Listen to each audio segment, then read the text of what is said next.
Salut Eric, bonjour à tous, très heureux de vous retrouver sur 47 FM pour cette saison 2 de Curiosiné, la chronique des sorties cinéma, art et essai, et avec Dipapé. Salut Dipap. Ouais Mathieu, bonjour. Alors cette nouvelle saison, tu as décidé de nous parler du dernier film de Ken Loach. Et oui, quoi de mieux que la Palme d'Or du dernier Festival de Cannes pour débuter notre sélection des meilleures sorties ciné de l'année.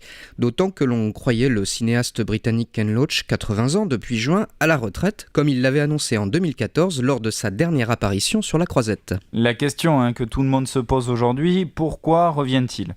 Eh ben c'est un peu comme le retour de Zidane en équipe de France en 2006, il revient parce que la nation britannique a besoin de lui au milieu de terrain. Bon, ça c'est pour la blague, mais en vrai Mathieu, c'est à cause de la politique très dure de David Cameron ou des conservateurs en Angleterre ? En effet, Ken Loach est un cinéaste humaniste et engagé, et son Moi Daniel Blake est un formidable baroud d'honneur, un film drôle tant il est tragique et absurde, qui exprime une colère sourde au détour d'une histoire et de personnages magnifiques.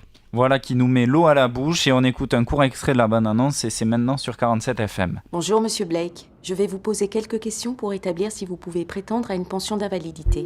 Pouvez-vous marcher plus de 50 mètres ? Oui, Pouvez-vous lever chacun de vos deux bras comme pour mettre quelque chose dans votre poche ? oui. Je peux vous poser une question ? Vous êtes médecin ? J'ai simplement fait une sérieuse attaque. D'après ce que m'a dit mon médecin, je suis pas censé retravailler pour le moment.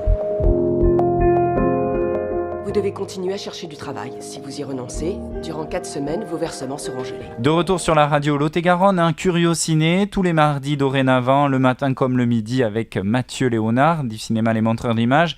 Et on vous parle de Moi, Daniel Blake, le dernier Ken Loach. L'histoire est de celle de Daniel, un charpentier de 59 ans qui survit à une crise cardiaque.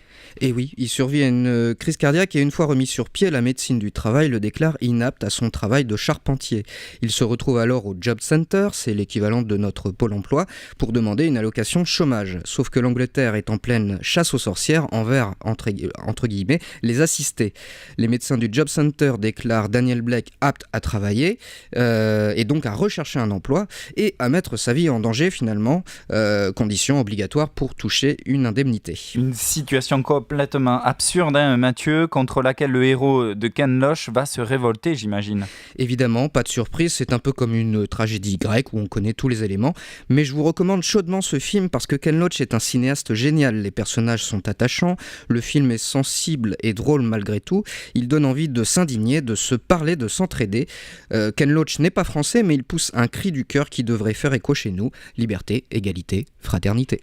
Tous les renseignements sur ce film et bien plus encore, ainsi que les horaires de diffusion au cinéma à Studio Ferry Les Montreurs d'Images sur votre site internet lesmontreursd'images.com. Merci à tous, bonne semaine à vous et à mardi prochain pour une nouvelle rubrique Curiosiné.